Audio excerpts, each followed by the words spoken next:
Digital electronics তোমাদের সিলেবাসে যেটা আছে সেটা হচ্ছে এই পার্টটা রয়েছে, বুলিয়ান অ্যালজেব্রা, বেসিক গেটস যেগুলো রয়েছে, আর ট্রুথ টেবিল এটা। তো এখন তো এক্স্যাক্টলি কত দূর দেবে বলা যায় না, আমরা ওই এসওপি আর সাম অফ প্রোডাক্ট আর প্রোডাক্ট অফ সাম পর্যন্তই করব। ঠিক আছে, তো আজকে দুটো ক্লাসে এটা করব অল্প অল্প করে, কারণ আজকে অনেক সারাদিন অনেকটাই প্রেশার পড়েছে তোমাদের উপরে, তো একবারে দরকার নেই, আমাদের সিলেবাস শেষের দিকে প্রায়। আর বাকি যাদের মানে আগের গুলো হয়নি ওগুলো নিয়ে চিন্তার কারণে ওগুলোর ক্লাস করিয়ে দেবো আমি, এখনো সময় আছে অনেক। তো বুলিয়ান অ্যালজেব্রা প্রথমে ডিজিটাল সিস্টেম আর ডিজিটাল সার্কিট কি, মানে একটা ডিসকাশন ক্লাস, ওই যে বলেছে আমার ক্লাসে চাপ নিতে হবে না বেশি। তো কি ডিজিটাল সিস্টেম কি বা কেন এই বুলিয়ান অ্যালজেব্রা, তো ওটা একটা ম্যাথামেটিক্স এর পার্ট পার্ট অফ ম্যাথামেটিক্স, বা একটা মানে একটা চ্যাপ্টার বলতে পারো ম্যাথামেটিক্স। যেখানে কি হয়, যেখানে হচ্ছে দুটো মানে ভেরিয়েবল নিয়ে কাজ হয়, একটা হচ্ছে জিরো আর একটা ওয়ান। তো এই জিরো ওয়ান ভেরিয়েবল নিয়ে কাজ হয়, যে অ্যালজেব্রা ইউজ করা হয় সেটাকে বুলিয়ান অ্যালজেব্রা বলে। এর সাথে যে ইলেকট্রনিক্স এর জন্যই বুলিয়ান অ্যালজেব্রা এসছে বা কম্পিউটার সায়েন্সের জন্য এসছে এরকম কোনো ব্যাপার নেই। এটা একটা ম্যাথামেটিক্স টুল, ঠিক আছে, যেখানে এই দুটো ভেরিয়েবল জিরো আর ওয়ান নিয়ে যার কাজ করা হয়। এবার ইলেকট্রনিক্স এর ওই ডিজিটাল সার্কিটের লজিকের সাথে এই লজিক মিল খেয়ে যায় বলে এটা বুলিয়ান অ্যালজেব্রাটা ইউজ করা হয়। ঠিক আছে, তো ডিজিটাল সিস্টেম আর সার্কিট কি জিনিস, মানে জাস্ট একটা নর্মাল ওভারভিউ, কি ডিজিটাল সিস্টেম হতে পারে, কি ডিজিটাল সার্কিট, কারো জানা আছে?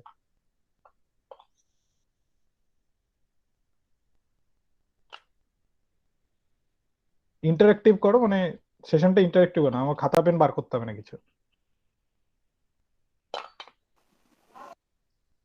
স্যার আমরা গেট দিয়ে যে সার্কিট গুলো ডিজাইন করছি সেগুলো কি আমরা ডিজিটাল সার্কিট বলতে পারি? গেট ছাড়াও তো করা যাবে, ট্রানজিস্টর দিয়ে ডিজিটাল সার্কিট করা যাবে না? মানে ডায়োড দিয়ে আমি জাস্ট হ্যাঁ স্যার। তোমাকে মানে ইয়ে করছি না, আমি বলছি যে আমরা একটু যাই, মানে তোমার উত্তর ঠিক আছে কিন্তু আরেকটু ঠিকের দিকে যেতে চাই আমরা। হ্যাঁ স্যার, ডায়োড বা ট্রানজিস্টর দিয়েও করতে পারি আমরা। করতে পারি তাহলে, মানে আর কি, আর মানে কি, একটা ছোটখাটো, এত সহজ স্যার ডিজিটাল সার্কিটে অন স্টেট আর অফ স্টেট থাকবে অনলি। সে ঠিক আছে, মানে দেখো সব বলছো এক এক করে উত্তর আসছে, ঠিক আছে, মানে এই একটা হলো, একজন বললো মানে গেটস দিয়ে বা ওই ডিজিটাল লজিক্স লাগিয়ে যে সার্কিট গুলো তৈরি হয় সোজা ভাষা, সেগুলো ডিজিটাল সার্কিট। ঠিক আছে, মানে সোজা ভাষায় যেটা বলতে হয় সেটা ওই গেটস বলো বা ওই অন অফ এই থাকুক, ডিজিটাল লজিক লাগিয়ে। এবার ডিজিটাল লজিক লাগিয়ে তাতে কি, একটা অফ স্টেট, এটা অফ স্টেট, তাই তো, আর এটা কি হবে, অন স্টেট। On state. তো এই লজিক, এই কম্বিনেশনের লজিক কাজে লাগিয়ে যে সার্কিটই তৈরি করা হবে তাকে আমরা ডিজিটাল সার্কিট বলি। ঠিক আছে, তুমি ভেবে দেখো যে কোনো সার্কিট দেখো, যে কোনো, এই তাতেই অফ স্টেট আর অন স্টেট থাকবেই যে কোনো ডিজিটাল সার্কিটে, ভেবে দেখো আছে এই জিরো ওয়ানের ব্যাপার। ঠিক আছে, তা আরো ইয়েতে বলতে গেলে একটা হচ্ছে, মানে এটা ফলস বলতে পারি আমরা, আর এটা ট্রু। ঠিক আছে, মানে ট্রু আর ফলস এর ভ্যালু দিয়ে আমরা বুলিয়ান ডোমেনে কাজগুলো করি। ঠিক আছে, এবার আরেকটু আসি, আরেকটু মানে নর্মাল আমাদের অ্যানালগ আর ডিজিটাল সিগন্যালের মধ্যে কেন এটা ডিজিটাল সার্কিট যা হলো। আমরা সবাই জানি নর্মাল যে অ্যানালগ সিগন্যালটা কি, একটা অ্যানালগ সিগন্যাল হচ্ছে এটা একটা অ্যানালগ সিগন্যাল, যার উইথ রেসপেক্ট টু টাইম একটা কন্টিনিউয়াস ভ্যালু পাই আমরা, তাই না? দেখো এখানে টাইম যদি, এইখান থেকে আমি টাইম যদি শুরু করি, এখানে যদি টি ইকুয়ালস টু জিরো হয়, এদিকে যা হবে হোক, এদিকে টাইম ধীরে ধীরে বাড়ছে। তা প্রথম থেকে দেখো টাইম যখন শুরু করছি ভ্যালুটা এখান থেকে ইনক্রিজ হচ্ছে, এখানে গিয়ে পিক গেল, তারপর আবার কমছে, কমে এসে এদিক থেকে পিক গেল। তো এইরকম টাইপের সার্কিট গুলো অ্যানালগ সার্কিট বলে। ওয়ারাস যদি ডিজিটাল সার্কিট আমি দেখি, যেখানে অন অন স্টেট আর অফ স্টেট, তাছাড়া কোনো মিডিয়াম কোনো স্টেট নেই, যদি এটা একটা লাইট বা এলইডি দিয়ে কম্পেয়ার করো এই সিগন্যালটাকে, তাহলে যখন এরকম এলইডি ধরো তোমার লাগানো রয়েছে, এরকম একটা এলইডি কানেক্টেড রয়েছে, এই সিগন্যালটা যখন আমরা দেবো তখন এলইডি কি হবে, প্রথমে ইনিশিয়ালি একদম লো থাকবে, বন্ধ থাকবে, তো সেখান থেকে জ্বলতে জ্বলতে জ্বলতে জ্বলতে ব্রাইট হলো, আবার সেখান থেকে অফ গেল, আবার নেগেটিভ ভাবে সাপ্লাই যখন গেল সেখান থেকে ব্রাইট হলো। যেহেতু নেগেটিভ সাপ্লাইতে ব্রাইট হবে না, এলইডি হচ্ছে আমাদের ডায়োডের প্রিন্সিপাল, জাস্ট বোঝার ইয়েতে ধরে নাও যে এরকম হলো। কিন্তু যেখানে ডিজিটাল কম্বিনেশন হবে, সেখানে ডিজিটাল কম্বিনেশনে শুধু অন স্টেট অফ স্টেট থাকবে, এখানে একটা কি আছে পজিটিভ, এই স্টেটটা কি আছে নেগেটিভ, অ্যানালগের ক্ষেত্রে। আর যখনই আমরা ডিজিটাল নিয়ে চলে আসবো, সেখানে এই একটা অন স্টেট থাকলো, এবার এই একটা অফ স্টেট গেল, এই একটা অন স্টেট, এই একটা অফ স্টেট। বোঝা গেল? বোঝা গেল? হ্যাঁ স্যার। অফ স্টেটটাকে আমরা বলি লজিক ওয়ান, এই যে এই অন স্টেটটাকে, আর এই অফ স্টেটটা এটাকে বলি আমরা লজিক জিরো। আর লজিক ওয়ান হচ্ছে মেইনলি আমরা প্লাস 5 ভোল্ট বলি, কিছু কিছু জায়গায় মানে আমি জানি না, মানে ইলেকট্রনিক্স যারা আছে তারা ভালো জানবে, 12 ভোল্ট কেও লজিক ওয়ান ধরা হয়, তাই তো, 12 ভোল্ট 10 ভোল্ট। তো ওই ওই সেটাই, মানে 5 ভোল্ট কে এটা জানি, কিন্তু কিছু কিছু এক্সপেরিমেন্ট আমরা করে এইসবে লজিক ওয়ানও ধরেছি 12 ভোল্ট কে। তো যাই হচ্ছে, এবার হচ্ছে ওই যেটা হলো যে এগুলো তো বাইনারি নাম্বার বললাম, এগুলো বাইনারি, আর একটা লজিক, এটা হলো হাই, এটা হলো লো, ঠিক আছে, এটা হলো লো। তো এই দুটো হলো। এইবার হচ্ছে আমাদের দেখো এইগুলো হচ্ছে মেন একটা বেসিক জিনিস হয়ে গেল। এবার এরপরে আসি আমরা যে এই যে বুলিয়ান অ্যালজেব্রা আমরা শিখছি, বুলিয়ান অ্যালজেব্রা পরে আসবো। এবার বুলিয়ান অ্যালজেব্রা করার জন্য মানে এই অ্যালজেব্রার কিছু অপারেশন আছে, গেটটা আমরা পরে আসছি, আগে বুলিয়ান অ্যালজেব্রাটা শিখে নিই। তো এর কিছু অপারেশন আছে। তো অপারেশনের মধ্যে একটা আছে অর অপারেশন, আমরা গেট যাচ্ছি না, আমরা অপারেশন শিখছি, ঠিক আছে। Or operation. 2 নম্বর হচ্ছে কি বলো, জানো তোমরা? and operation, and operation. XOR, not operation, NOR operation, XOR পরে আসবে, আগে not আছে, নট, নট অপারেশন। আমি বুলিয়ান অ্যালজেব্রা বলছি, কোনো গেট বলিনি। তো অ্যালজেব্রাতে শুধুমাত্র এই এই তিনটে অপারেশনই আমাদের available, and operation, or operation are not operation.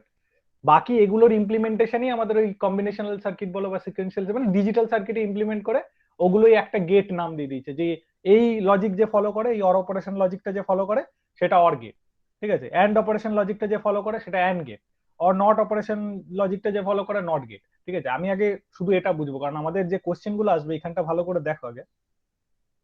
এই যে এখানে সিলেবাসটা দেখো, সিলেবাসটা বুলিয়ান অ্যালজেব্রা বেসিক গেট, এই বুলিয়ান অ্যালজেব্রা পার্টটা আমরা করব। তারপরে বেসিক গেট আর কম্বিনেশন অফ গেট তো তোমরা পারবেই করতে, ওই অপারেশনটা জানলে। তাই অর অপারেশনটা কি, অর অপারেশনটা একদম ছোট্ট ভাবে বলতে গেলে অর অপারেশনটা এটা, সেটা হচ্ছে অর অপারেশনকে আমরা এইভাবে লিখি, অর অপারেশনটাকে আমরা লিখি এ প্লাস সাইন দিয়ে। এই প্লাস সাইনটাকে বলি আমরা অর, এ অর বি, ঠিক আছে। এ আর বি লিখি। এ আর বি যেটা আছে এর কিছু ট্রুথ টেবিল ফর্ম আছে, যেমন আমরা আমাদের দুটো ভেরিয়েবল আমরা কি বললাম, একটা থাকবে 0, একটা 1 থাকবে, মানে লজিক 0 লজিক 1, এটা লো এটা হাই, তাই তো। এই লজিক শুধু এই এ আর বি তে 0 আর 1 বসিয়ে বসিয়ে যা কাজ করার আমরা সব এখানে করব। তা তোমরা এরকম বলো, আমি জাস্ট একটা ভ্যালু বসিয়ে বলো যে এ প্লাস বি, এটা আমার অর অপারেশন হচ্ছে, যেখানে এ এর ভ্যালু 0, বি এর ভ্যালু 0, তাহলে এটা কি হবে? এই এ প্লাস বি zero, জিরো এ এর ভ্যালু যদি আমি 1 করি, বি এর ভ্যালু 0 করি, এটা কি হবে? 1, এ এর ভ্যালু করলাম 0, বি এর ভ্যালু করলাম 1, তাহলে এ প্লাস বি কি হবে? 1, ওয়ান এবার দুটোর ভ্যালু, এ এর ভ্যালু 1 করলাম, বি এর ভ্যালু 1 করলাম, এটা কি হবে? 1, 1 1 হবে। এবার দেখো মানে যারা দেখছো এখানে অর অপারেশনের এটাই ব্যাপার, যে এখানে আমি কেন করালাম এটা, অনেকে বলে দেবে 1 + 1 2, এখানে 1 + 1 2 এরকম হয় না, 1 + 1 এটা 1 হয়, আর একটা থাকে ক্যারি 1, তো ক্যারির ক্ষেত্রে আমাদের এখানে ধরার দরকার নেই, তুমি 1ই জানো, কারণ ক্যারির কোনো অপারেশন আমাদের এই সিলেবাসের দরকার পড়বে না, ঠিক আছে। তো এই অপারেশনে, তাই তো আমি ঠিক বললাম তো নাকি ভুল বললে আমাকে বলবে, ঠিক আছে। আমি যতদূর জানি আমি সেটা বলছি, আমার থেকে তোমরা বেশি জানো ইলেকট্রনিক্স এর যারা আছো, ঠিক আছে। তো এটা হলো 1, মানে 1 + 1 থাকলে 1 লজিকে এটা অর অপারেশনে 1 হবে, এটা অপারেশনটা। এরপরে গেট আমরা নেক্সট অর এর পর চলে যাচ্ছি আমরা অ্যান্ড অপারেশন, ঠিক আছে। অ্যান্ড অপারেশন ওই মাল্টিপ্লিকেশনের মতনই একদম ওরকমই দেখতে, মানে ওরকমই হয় আর কি। অ্যান্ড অপারেশন আমরা এ এরকম একটা ডট দিই, তারপরে বি, ঠিক আছে। এবার অ্যান্ড অপারেশনে ধরো এটা এ আছে, এটা বি আছে, যদি এ তে 0 হয়, বি তে 0 হয়, অ্যান্ড অপারেশন কত হবে? 0, 0, এ 1 হলো, বি তে 0 হলো, অ্যান্ড অপারেশন 0, 0, বি তে 1 হলে অ্যান্ড অপারেশন 0, বি তে 1 হলে অ্যান্ড অপারেশন 1, তাহলে এই জিনিসগুলো, এইখানের জিনিসগুলো আমাদের ঠিক লজিক গেটে ইমপ্লিমেন্ট হচ্ছে, ঠিক আছে। সেই জিনিসগুলো আমরা দেখব। তারপরে নেক্সট আমরা কি দেখি, নেক্সট দেখি হচ্ছে এন্ড হয়ে গেল, এটা হয়ে গেল, এবার অর অপারেশন হয়ে গেল, এবার নট অপারেশন। নট অপারেশন হচ্ছে অনেকটা কমপ্লিমেন্টের মতন। কমপ্লিমেন্ট মানে কি? কমপ্লিমেন্ট মানে ধরো আমার এ 0 থাকলে 1 হবে, 1 থাকলে 0 হবে।